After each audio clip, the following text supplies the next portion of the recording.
গভীর রাতে মাদক ও কালো টাকার বিরুদ্ধে অভিযানে বড়সড় সাফল্য অর্জন করেছে নার্কোটিক্স কন্ট্রোল ব্যুরো এবং মধুপুর থানার পুলিশ। গোপন খবরের ভিত্তিতে কমলাসাগর বিধানসভা কেন্দ্রের অন্তর্গত দক্ষিণ মধুপুরের ধনছড়ি এলাকায় একটি যৌথ অভিযান চালানো হয়। সেখানে স্থানীয় একটি রাজনৈতিক নেতার বাড়িতে হানা দিয়ে বিপুল পরিমাণ নগদ অর্থ ও মাদকদ্রব্য উদ্ধার করেছেন তদন্তকারীরা। অভিযানের কেন্দ্রবিন্দু ছিল এলাকার বাসিন্দা চিন্তাহরণ নমর বাড়ি।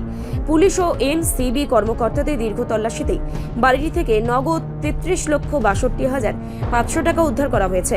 এর পাশাপাশি উদ্ধার হয়েছে প্রায় 51 কেজি 125 গ্রাম শুকনো গাঁজা।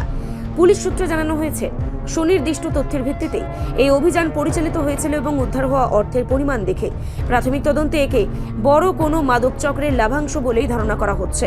এই ঘটনায় জড়িত থাকার অভিযোগে গৃহকর্তা চিন্তাহরণ নমো এবং তার পুত্রবধূ সুমিত্রা দেবনাথকে পুলিশ আটক করেছে। বর্তমানে তাদের মধুপুর থানায় নিয়ে যাওয়া হয়েছে, যেখানে এনসিবির ঊর্ধ্বতন কর্মকর্তারা তাদের জিজ্ঞাসাবাদ করছেন এই বিশাল পরিমাণ মাদক এবং নগদ অর্থ কোথা থেকে এসেছে এবং এর নেপথ্যে আর কোনো প্রভাবশালী ব্যক্তি বা চক্র সক্রিয় রয়েছে কিনা তা খতিয়ে দেখতে পুলিশ ও এনসিবি যৌথভাবে তদন্ত শুরু করেছে। রাজনৈতিক পরিচয়ের আড়ালে মাদক ব্যবসার এমন চাঞ্চল্যকর তথ্যে এলাকায় ব্যাপক উত্তেজনা ও শোরগোল তৈরি হয়েছে। প্রশাসন স্পষ্ট করে জানিয়েছে যে অপরাধীরা যেই হোক না কেন আইন অনুযায়ী কঠোর ব্যবস্থা নেওয়া হবে। এই অভিযানটি রাজ্যে মাদক বিরোধী লড়াই একটি বিশেষ মাইলফলক হিসেবে দেখা হচ্ছে। গতকালকে আমাদের স্টাফ এবং এনসিবি একটা ওই ধনছড়িতে সাউথ মধুপুর 30 কার্ডে একটা রেড করেছে।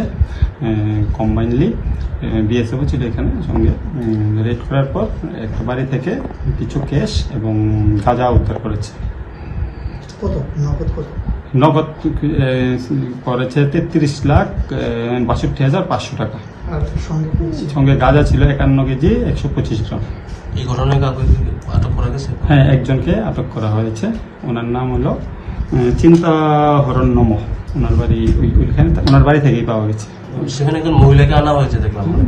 ওই বাড়িতে মহিলা ছিল একজন, যার জিজ্ঞাসাবাদের জন্য আনা হয়েছে ওনাকে। মূল অভিযুক্ত কি চিন্তাহরণ নমো নাকি ওনার ছেলে?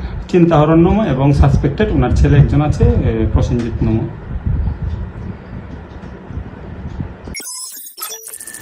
রিপোর্ট সংবাদ প্রতীক্ষা।